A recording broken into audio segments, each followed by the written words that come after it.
सबक number 3। Diary लिखें। रात का खाना खाने के बाद घर के लोग टीवी देखने में मसरूफ़ थे।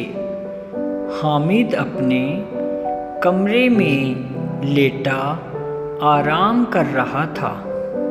दोस्तों की कई दिलचस्प बातें उसे याद आ रही थी। आज पिकनिक में बड़ा मज़ा आया।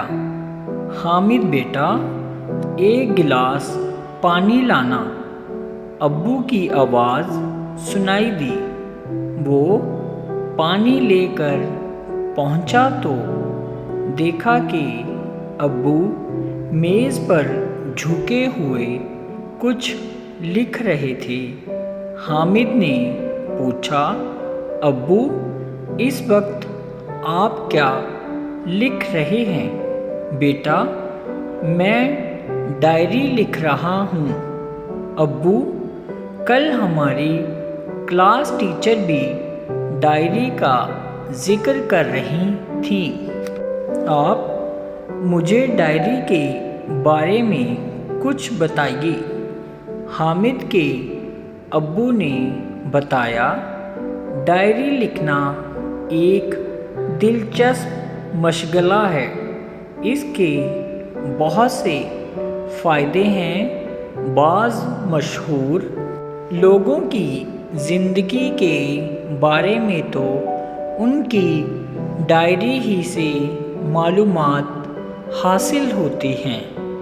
उर्दू में डायरी को रोज़नामचा भी कहते हैं। कुछ लोग इसे पाबंदी के साथ लिखते हैं और कुछ लोग कभी कभी ज़िंदगी के अहम वाक़यात डायरी की शक्ल में पेश किए जाते हैं।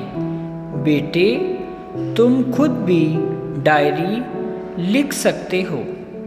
इस तरह तुम्हें लिखने की आदत और मश्क हो जाएगी।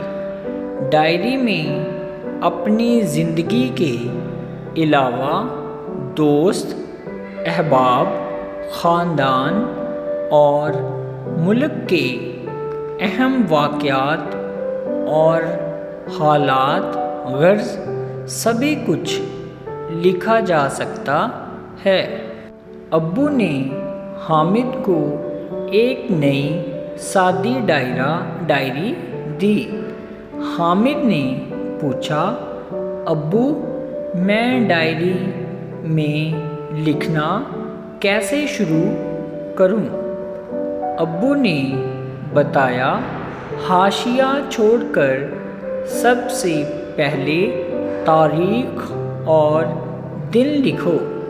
फिर लिखो कि तुम सुबह किस वक्त जागे। मामूलात में कोई तब्दीली आई हो तो लिखो कि आज सुबह मैं 7 बजे जागा, वैसे मैं रोज़ाना 5 बजे उठ जाता हूँ।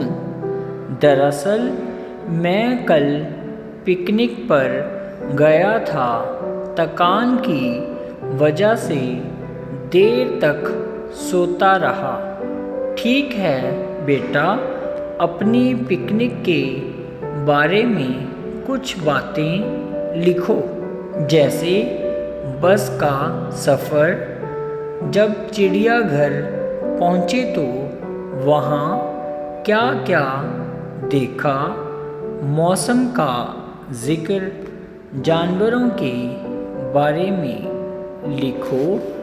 किसी दिन कोई अजीज़ आ जाए या तुम किसी दोस्त के यहाँ गए हो तो इसका ज़िक्र भी डायरी में हो सकता है। अम्मी या भैया के साथ बाज़ार जाना हुआ हो तो वो भी लिख सकते हो।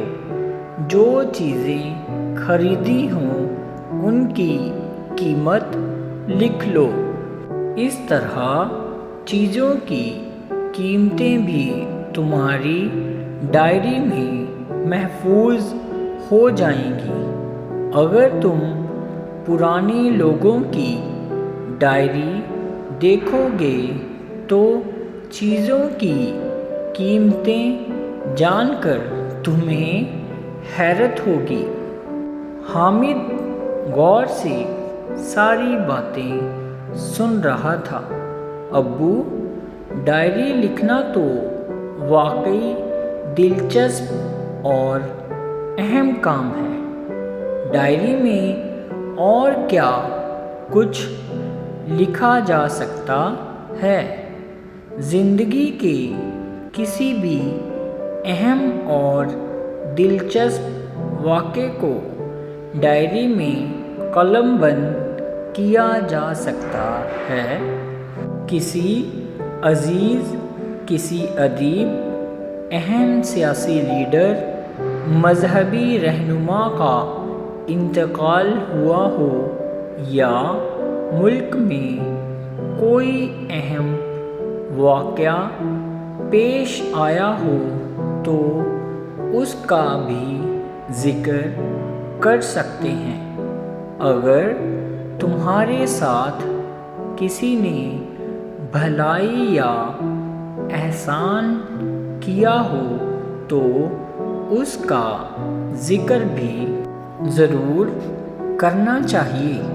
ایسا کوئی واقعہ جس سے اخلاقی سبق ملتا ہو یا کسی کا اچھا شعر یا قول بھی اپنی ڈائری میں لکھا جا سکتا ہے۔ اس طرح تمہاری ڈائری کی ایک دستاویزی اہمیت بھی ہو جائے گی۔ آج کل کمپیوٹر میں بھی زندگی کی اہم یادیں محفوظ کی جانے لگی ہیں۔